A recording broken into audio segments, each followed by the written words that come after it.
माता की आप सभी को। जैसे कि हम जानते हैं, चैत्र नवरात्रि का पावन पर्व आ रहा है।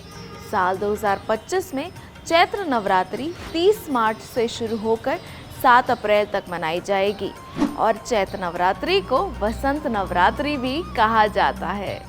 नवरात्रि के इन 9 दिनों में माँ दुर्गा के अलग अलग 9 रूपों की पूजा आराधना की जाती है और हर दिन भक्तजन उनके एक नए रूप की पूजा आराधना करके उनसे आशीर्वाद लेते हैं।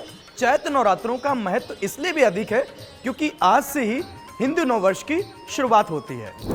ये पर्व हमें बुराई पर अच्छाई की जीत का संदेश देता है।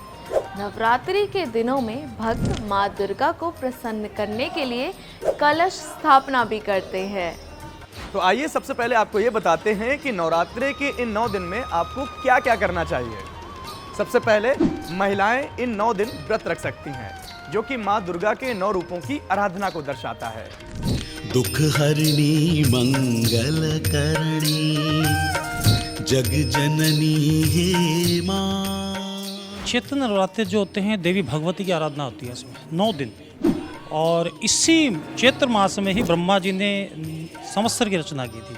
इस दिन देवी की कलश स्थापना करने के बाद 9 देवियों का प्रतिदिन पूजन होता है और जो भी भक्त विधिपूर्वक देवी भगवती का पूजन करता है तो उत्तम फल का भागी बनता है। इस दिन तामसी भोजन का प्रयोग नहीं करना चाहिए क्योंकि तामसी भोजन करने से हमारा मन और मस्तिष्क दोनों विचलित रहते हैं और इस दिन विवाद और अपवाद दोनों से दूर रहना चाहिए। बहुत पावन समय आ चुका है इस समय और देवी भगवती की आराधना करने से सभी मनोरथ फुल हो जाते हैं।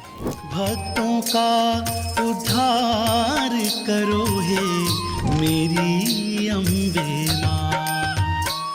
चैत्र नवरात्रि के हर दिन का अलग अलग महत्व होता है, इसीलिए महिलाएं माँ दुर्गा के अलग अलग दिनों की पूजा अर्चना करती हैं और उनका व्रत रखती हैं।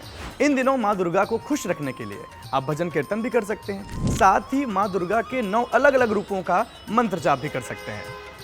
देवी का सबसे उत्तम मंत्र तो यही है जो सर्व कल्याण के लिए होता है कि सर्व मंगल मांगल्ये शिवे सर्वार्थ साधिके शरण्य त्र्यंबके गौरी नारायणी नमस्ते।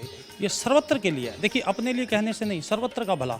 तो ये सर्वत्र मंत्र है जो उच्चारण करने से पूरे विश्व का, हमारे पूरे भारतवर्ष का उत्तम फल हो और उत्तम कामना हो। इसी मंत्र का उच्चारण करने से देवी भगवती अति प्रसन्न होती हैं और उत्तम फल प्रदान करती हैं। और साथ ही 8वें और 9वें दिन कन्याओं को देवी का रूप मानकर उन्हें भोजन कराना चाहिए। चलिए जानते हैं कि नवरात्रि के दिनों में हमें क्या नहीं करना चाहिए। हमें तामसिक भोजन जिसमें प्याज और लहसुन का प्रयोग हो उसे नहीं खाना चाहिए। दिमाग को बहुत ही शांत रखें और किसी से भी झगड़ा ना करें। चलिए आइए इन 9 दिनों को शुभ बनाएं और माँ दुर्गा से अपनी मन्नत मांगें। जीवन में उजियारा भर दो, मेरी झोली में सुख भर दो माँ हो माँ। इस पावन अवसर पर माँ दुर्गा की कृपा पाने के लिए आज ही तैयारी शुरू करें। इसी के साथ आप सभी को जीडी वशिष्ठ ज्योतिष संस्थान एवं एस्ट्रो साइंस के पूर्ण परिवार की ओर से चैत्र नवरात्रि की हार्दिक शुभकामनाएं। जय माता की।